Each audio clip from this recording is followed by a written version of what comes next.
उत्पत्ति अध्याय 2 पहला वचन।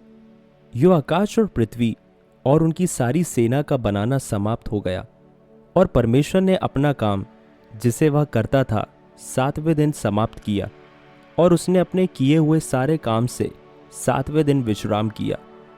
और परमेश्वर ने 7वें दिन को आशीष दी और पवित्र ठहराया, क्योंकि उसमें उसने सृष्टि की रचना के अपने सारे काम से विश्राम लिया।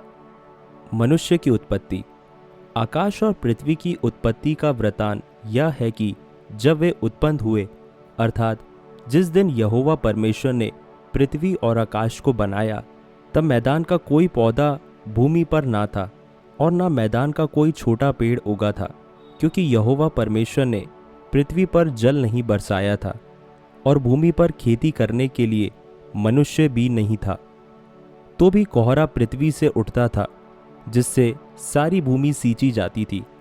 तब यहोवा परमेश्वर ने आदम को भूमि की मिट्टी से रचा और उसके नथनों में जीवन का श्वास फूंक दिया, और आदम जीवित प्राणी बन गया। और यहोवा परमेश्वर ने पूर्व की ओर अदन में एक वाटिका लगाई, और वहां आदम को, जिसे उसने रचा था, रख दिया। और यहोवा परमेश्वर ने भूमि से सब भांति के वृक्ष जो देखने में मनोहर और जिनके फल खाने में अच्छे हैं उगाए, और वाटिका के बीच में जीवन के वृक्ष को और भले या बुरे के ज्ञान के वृक्ष को भी लगाया। उस वाटिका को सींचने के लिए एक महानदी अदन से निकली, और वहां से आगे बहकर 4 धाराओं में बट गई। पहली धारा का नाम पिशोन है। यह वही है जो हवीला नाम के सारे देश को, जहां सोना मिलता है, घेरे हुए है। उस देश का सोना चौका होता है, वहां मोती और सुलेमानी पत्थर भी मिलते हैं। दूसरी नदी का नाम गीहोन है। यह वही है जो कूश के सारे देश को घेरे हुए है। और तीसरी नदी का नाम हिदकेल है। यह वही है जो अशूर के पूर्व की ओर बहती है।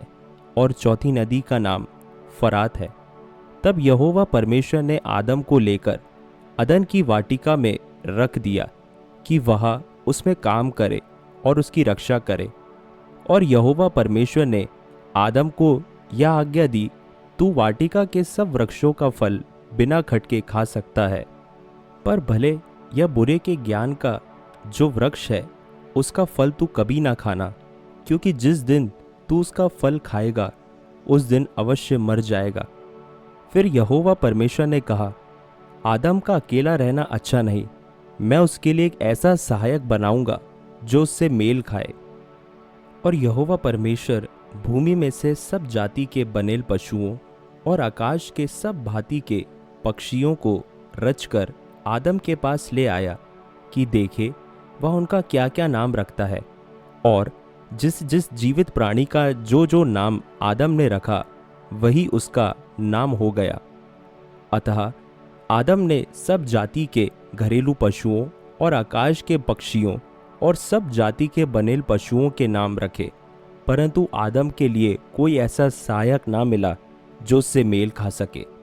तब यहोवा परमेश्वर ने आदम को भारी नींद में डाल दिया, और जब वह सो गया, तब उसने उसकी एक पसली निकालकर उसकी जगह मांस भर दिया। और यहोवा परमेश्वर ने उस पसली को, जो उसने आदम में से निकाली थी, स्त्री बना दिया और उसको आदम के पास ले आया। तब आदम ने कहा, अब यह मेरी हड्डियों में की हड्डी और मेरे मांस में का मांस है, इसलिए इसका नाम नारी होगा, क्योंकि यह नर में से निकली गई है। इस कारण पुरुष अपने माता पिता को छोड़कर अपनी पत्नी से मिला रहेगा, और वे एक ही तन बने रहेंगे। आदम और उसकी पत्नी दोनों नंगे थे, पर लज्जाते ना थे।